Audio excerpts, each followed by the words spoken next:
દેશભરમાં 80મા સ્વાતંત્ર્ય દિવસને લઈને ઉત્સાહનો માહોલ છે। 15મી ઓગસ્ટ પહેલા આખો દેશ તિરંગાની રોશનીમાં નાહી રહ્યો છે।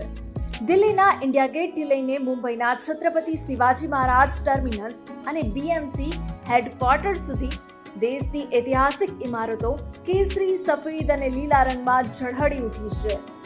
માત્ર મોટા જ શહેરો નહીં, ગ્વાલિયરના કિલ્લાથી લઈને આસામના વિધાનસભા ભવન સુધી દરેક જગ્યાએ સ્વાતંત્રતા પર્વની તૈયારીઓ પૂરજોરશોરથી ચાલી રહી છે।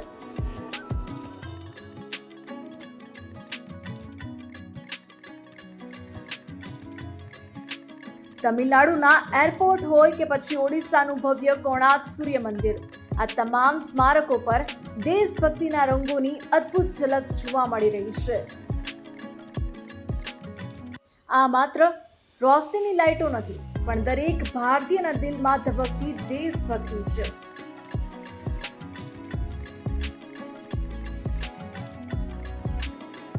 આવી જ દેશભક્તિની વધુ અપડેટ્સ માટે સબસ્ક્રાઇબ કરો ગુજરાત સુરક્ષિતને।